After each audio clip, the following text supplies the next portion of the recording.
হে everyone, তোমরা সবাই তো জানো আমি তো গ্রামে থাকি। বাট আমি যে গ্রামে থাকি সেটাতে ওই রূপ নেই যেটাতে আজকে তোমাদেরকে দেখাবো। সো আমরা গিয়েছিলাম আমার একটা আপির বাসায়, যদিও সেটা আমাদের বাসা থেকে 1 মাইলও হবে না, মানে দূরে, মানে একটু দূরে। বাট হেঁটে যাওয়া যায়, 5-10 মিনিট লাগবে। অ্যান্ড আসার সময় মানে যে যাওয়ার সময় কারণ লাচ্ছি খাইতেছিলাম আর কি আমরা। তো লাচ্ছি খাওয়ার সময় মানে ওটা লাচ্ছিও না, অ্যাকচুয়ালি এটা কী ছিল, শেক ইট, হ্যাঁ শেক ইট।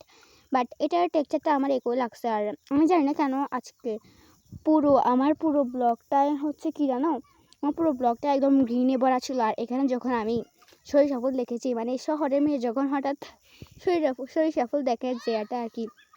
বাট আমি তো শহরের মেয়ে না, আমি গ্রামের মেয়ে। বাট এটা ওরকম একটা দেখা হয় না আমাদেরকে। আর এখানে এত বাতাস ছিল যেটা বলার বাহিরে। আর তোমরা তো দেখতে পারছো যে আমার ওনা কীভাবে লড়তেছে। আর এটা যারা বোঝা যায় যে এখানে অনেক বাতাসই ছিল। অ্যান্ড তারপর আপের পাশে এসে একটা গোয়েম্বু আসি গেছে।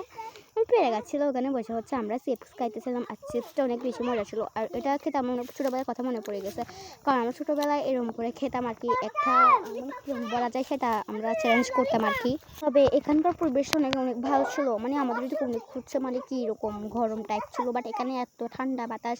আর আমার আপনি হচ্ছে এখানে কিছু শিং গাছ মানে করছে। তো এটা আমি তোমাদের কিছু দেখাচ্ছিলাম আর কি, মানে একটু একটু ক্যাপচার করে রাখছি আর কি।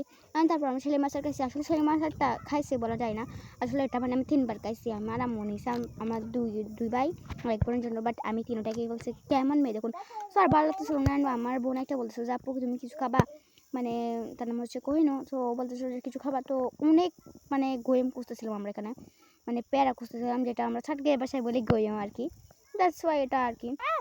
তো ও দেখতেছি আমি বলছি যে যদি একটা গোয়েম পাস তাহলে তুই আমাকে মারবি, আর যদি গোয়েম না পাস তাহলে আমি তোকে মারবো। বাট ও তো গোয়েম পাইছে, মানে মানে পাইছে বাট মানে একদম খাঁচা খাঁচা। আমি বলছি কাঁচা হোক বা পাকনা হোক। গাইস তো দেখতে পাচ্ছি আমার মারটা খেতেও হতো, আমি ভয় পাইছিলাম। বাট ও বলছে পরজনকে কি মারে। আসলে আমি ওর সাথে দেখে মুগ্ধ হয়েছি। অ্যান্ড অবশ্যই একটা গোয়েম পাইছি, তোমাকে দেখতে পারতেছো। দূর বেটা, আমি আবার গোয়েম বলছি, আমি বুঝি না, আমি পেয়ারা বলবো। বাট আমি তো গোয়েমই বলতেছি। সো যাই হোক, তোমরা তো আমাকে চেনো। আর প্লিজ তোমরা কেউ আমার কমেন্টে বা আমার ভিডিওতে লাইক কমেন্ট কিছুই করে না। সো আমি তোমার ব্লগে দিব না। আমি কোথায় কোথায় এসে কত কষ্টের মাঝে তোমাদের জন্য ব্লগ করি, বাট তোমরা কেউ আমার ব্লগে অ্যাক্টিভ থাকো না। আর আমি জানি না আমার ব্লগে এখন সংখ্যা কত, কারণ আমি অনেকদিন ধরে ঢুকতেছি না আমার ব্লগে।